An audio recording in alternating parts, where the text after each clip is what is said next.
Resolution 1315, because you better read the charter. You should not be interested in property. And I know some people don't want to hear it, but it's what the facts are. And that's what you have to go by.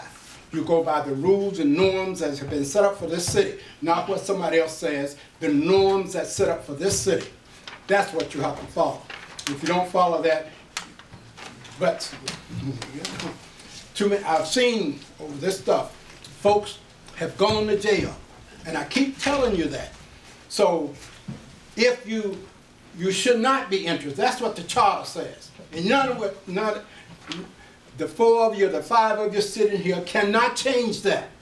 The charter says that you must not be interested in property if you are an employee or what have you, and he is on the board. That is a conflict of interest. I don't care what no one says. That's a conflict of interest. And so you better read the charter, what it says about it. Number two, we're sitting here letting people have property, and I see one up here for $1,000, the other for $500. They holding the land or whatever until somebody come in here to develop, then they'll sell the land and sell it for thousands and thousands of dollars. And we are just constantly giving away and helping the mayor to continue to erode this city. And you are continuing to help it. If he cannot do the plan, why in the heck are you still sitting up here passing stuff that he's sending down to you? He demand that he get a plan together for this city.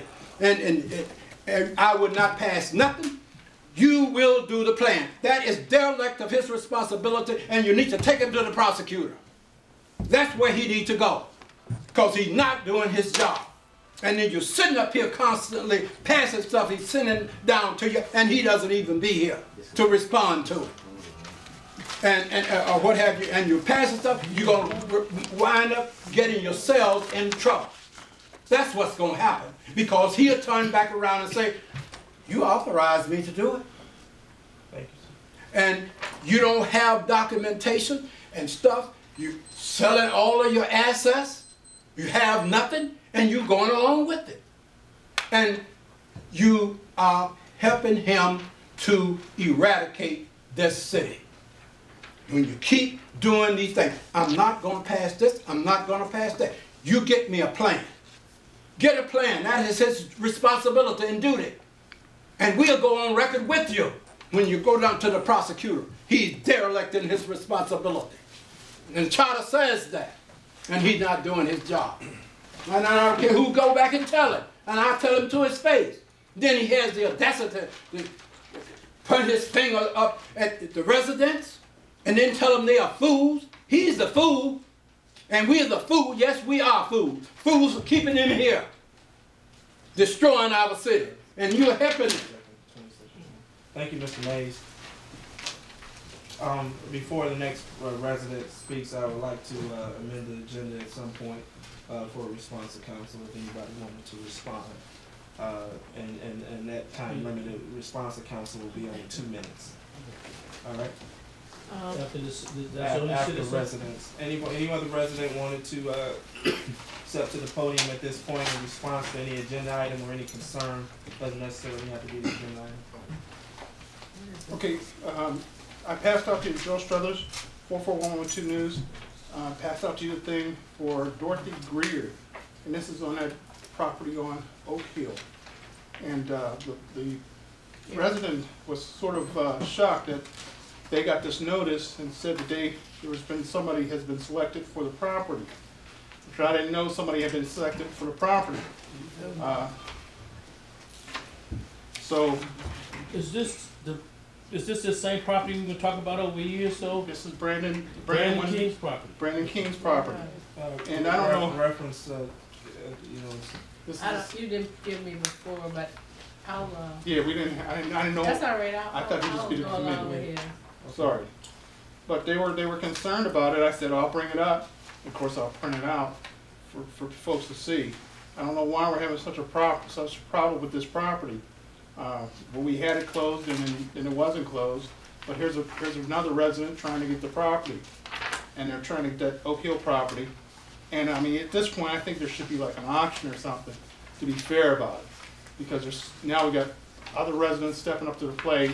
And then I know that those packages, because I go to that NSA thing, I know that they don't have all this information that they've checked here. And if I'm venture to say that if we open up those packages, those people didn't provide all this information that's down at the bottom. And that's what the resident was upset about. The other thing is, I believe that you guys handle the property for the cars and trucks that we're about to sell. Is it this committee? Does it come through this committee? It went through general services. General services. And administration.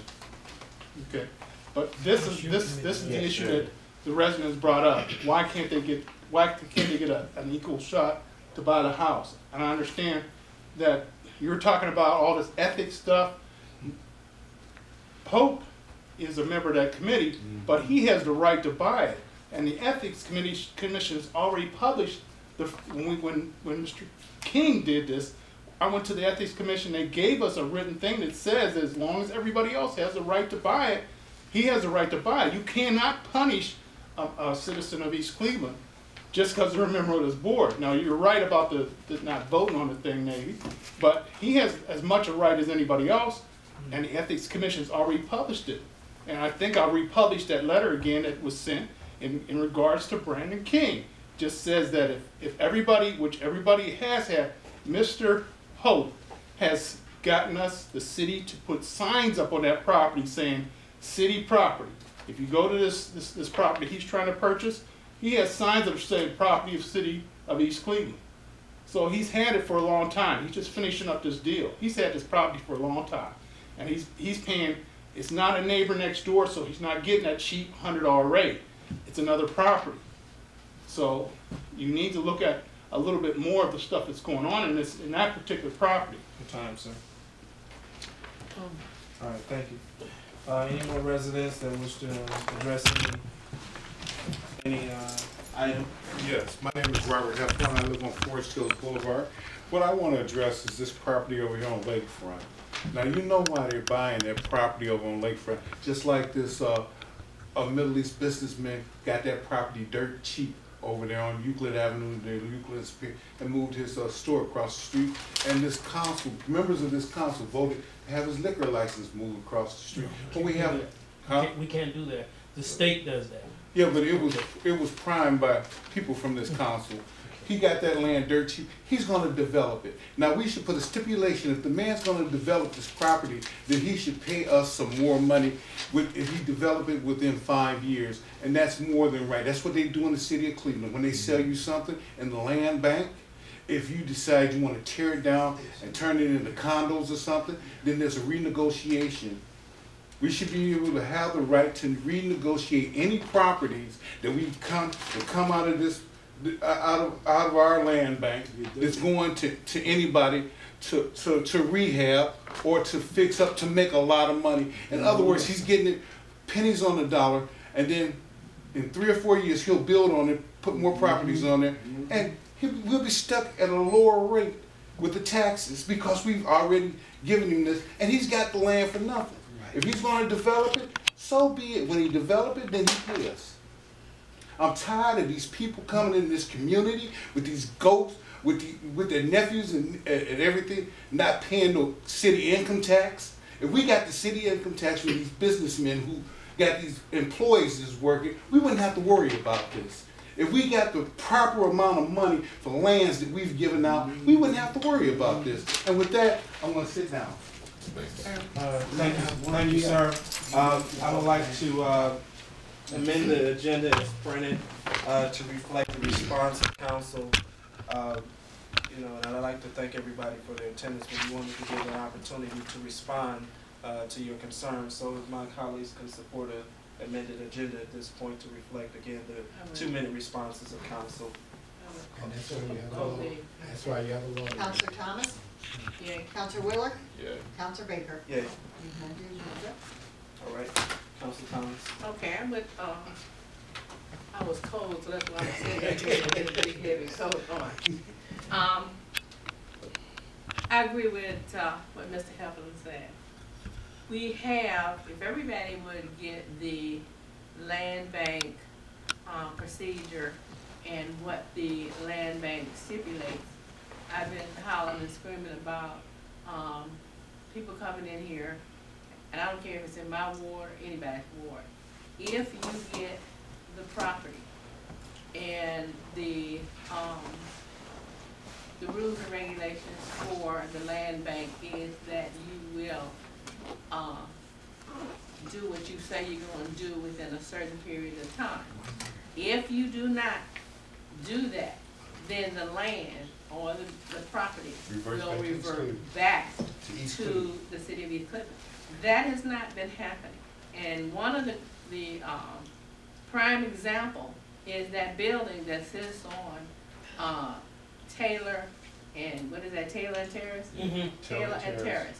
It was not any foreign individuals that came in here. I know that. The big shots are supposed to be a conglomerate, came in from Chicago, and this was under Eric Brewer, and purchased land up there and was going to have condominiums. Right. That didn't transpire. I jumped up and down about giving that property back to East Cleveland. They did not. They did not do that. And in essence, Mr.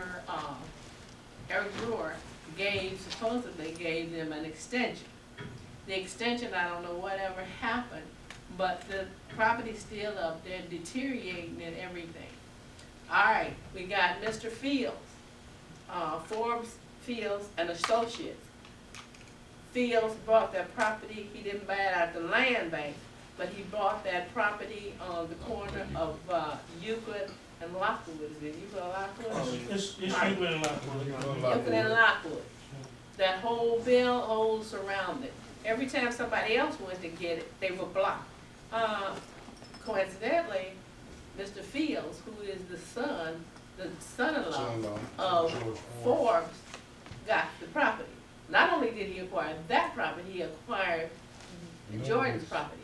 No one has asked for them to go and inspect and do something about it. We can only tell the administration, this is happening. You have not given this property back to the city. So what I'm saying is that I appreciate what you're saying. Also, the fact is that there's nothing wrong with the individual. I'm not even saying that an individual can't buy the property out of the land bank. But what I am saying, follow the rules and regulations and the process. When you get the property, there's nothing wrong with your lawyer looking over your documents and saying everything is in order. Even the little 5 or 10 things that is required down here. It should be checked. Well, it should not have to be checked by the law department. It should be checked by the committee that's overseeing this and passing it on. So I don't have a problem with anybody buying property. And especially if it's our residents buying property, other than other people coming from outside buying. And thank you, Mr. Chair. All right, thank you, ma'am. Councilman Will, did you have a response? Yeah, mine is the same as Council President Thomas. When I was over building and housing, properties that we sold to residents, we had one for a particular house that was on the list for demolition. The gentleman wanted to buy it. We said, well, it's going to take a lot to fix it up. We haven't put the money in escrow. Put the money in escrow, and as he pulled permission to do the work, he got his money down. He fixed the house up. He lives in it now.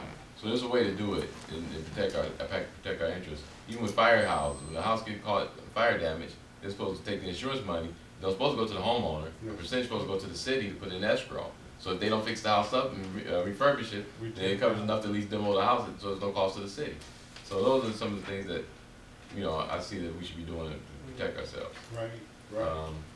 And that's about it. I just want to speak on that. Thank you, sir. You have anything, councilors? Okay. Yeah, I have something to say. What's your name? Eflin or Heflin? Heflin. Heflin? You should know me very well. Right. Well, I forgot your last name. Robert Heflin. Here's where I'm at with this. Number one, property on Roslyn has been vacant for a long, long time. Yeah. Okay. It's right on the corner. It's a vacant lot right to it, next to it. right across the street, Mr. Pope owns about 3 properties that's well kept. It was stated that he's current in his taxes. He's in East Cleveland. Okay, he's paying a lot more than $100. He's paying $500, so he has a right. There's small things that need to be cleared up. Shouldn't be a big deal. Yes. But my concern is this. Omay's alluded to it. There is no plan that I know of. Your ward, Council President Barbara Jean Thomas, is hot. It is. It's hot as a firecracker. It is. And everybody wants to come in here and get that land. It is. Just like it was brought up about Forbes. I knew he had the property at Lockwood. I didn't know he bought Joy's property. Yes, he Right. He also, for your information, bought, you know what Black used to have a home up there on Oak? He bought that. Okay. That's because So, his rules are- but he's current in his taxes from what I've been told. As a body, Omays, there is no plan that I know from the administration, and there is no plan on this. Period. That's one of the shortbacks. And then when people get the property, we don't monitor or enforce, like you said, Barbara, to see if they're really doing what they say they're going to do. They get the property from us, and then we don't hear nothing from them unless somebody comes complaining. So we're between a rock and a hard place. Again, and this is not to be negative, but someone from the administration should be here representing the administration, because it all comes through the administration, Wheeler. Whether we like it or not, it comes through the administration and they bring it to us, and no one's here to really represent that. So I don't want anyone to be penalized, especially if they're current in their taxes and they want to do something. He's paying $400 more than what the person we approved today paid $100. And I've seen the properties up there and they're well kept. It's like his little Park. art, you can call it that, to be conservative. We know who he is, etc. Also, I want to comment about the minutes. The minutes have to reflect how people vote. That's an action. Not gossip, but if you vote, you need to know how people voted. Okay? And his correct name, it may be minor, but is he Jim Pope, Jimmy Pope, Johnny Pope, whatever the case? We need to, he got 2 different names in the documents. Those things should be worked out. But I don't want it to seem like we're discouraging economic development, because we're not. But again, and I've said this, the hottest ward in the city of East Cleveland is Ward 2, and it's hot. I beg to differ. Okay, well, okay, you make the difference. It's hot. Okay, it's hot. And we got to make sure that we leverage it and get as much as we can. We can't just be giving it away. You know why Okay? it's hot, don't you? Oh, I know why it's hot. Because University Circle. Okay, and it's funny that you said it, and I close on this. I was talking to somebody the other day, and they was talking about University Circle, Barbara, and they were talking about how they got major parking problems down there. Yes. Okay, even though it's centered around the students and stuff, but they don't have nowhere to park. Who have the land? Who has the location? Who has it? We do. And they want it. Thank you. And one thing about real estate, it all revolves in location, location, location.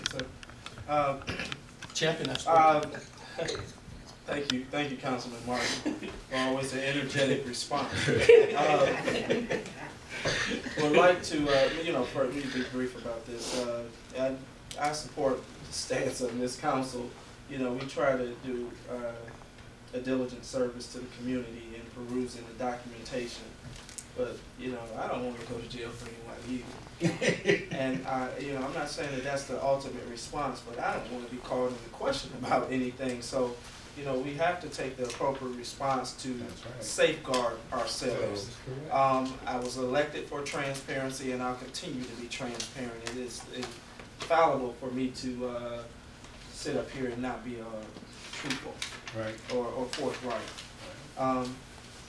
So with regard to the ethics of things and the goodwill of things, so to speak, we're going to always do our job and peruse the documents accordingly. In reference to the people just buying up property, everybody sees what we see. It's a land grab at this point, whether they are of Arab descent, black descent, white descent. Everybody has the same mentality to come in here and seize the opportunity. But we have to hold to our guns as a city. Right. We have to monitor what it is we govern.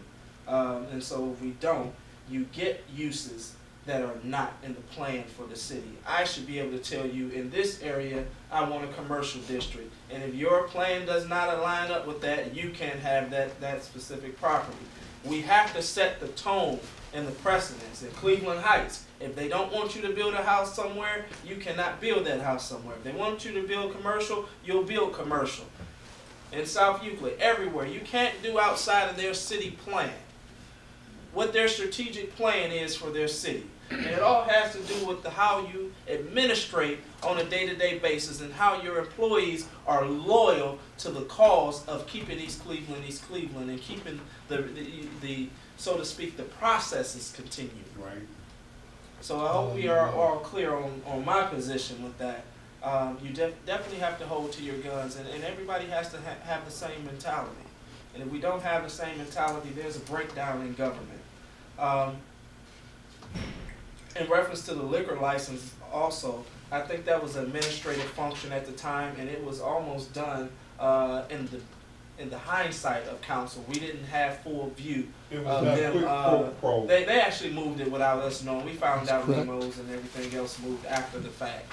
That's and that, correct. you know, that's in reference to some deal that was set up So, behind Mr. Chair, closed doors. but with a correction, you can't, if someone is transferring their liquor license, it doesn't reflect what the council is doing. Also, there is a stop plan on as a whole for a liquor license. Yes. And correct. I think this past year on 14, there was a cutoff period, but there was not a cutoff period that transferred liquor license from one place to the other. But again, you know, Okay, Councilor, yeah. thank you for that feedback. But I'm sure everybody agree with me. If we say no, we say no under our legislative authority. That's it. And if the administration says yes, it's kind of, you know, it creates dissension amongst the powers of government. Okay, we say no, we'll tell you why we said no. If you say yes, okay, we understand that, but at least entertain our reasoning for saying no. But if we hold the legislative authority to say no, then there you have it. But we'll take in all consideration everything that is pertaining to that project, and any moves that happen. All right, Director Johnson, did you have anything? I did not. I apologize because I am the, representative of the administration. I wasn't prepared for this meeting. I called to find out if there was going to be a council meeting, and I was told that there was a council meeting. So that's why I showed up. I didn't know it was a committee meeting. Okay. Well, I thank you for your attendance. You have a few dollars coming your way from some resolutions that did go forward, hopefully in the near future. We will spend it wisely. Well, I know it'll be gone before the ink settles. The time is, if there be no more concerns from the council, the time is 6:33, and the Contracts and Property Committee for March 24th is adjourned. Mr. Johnson?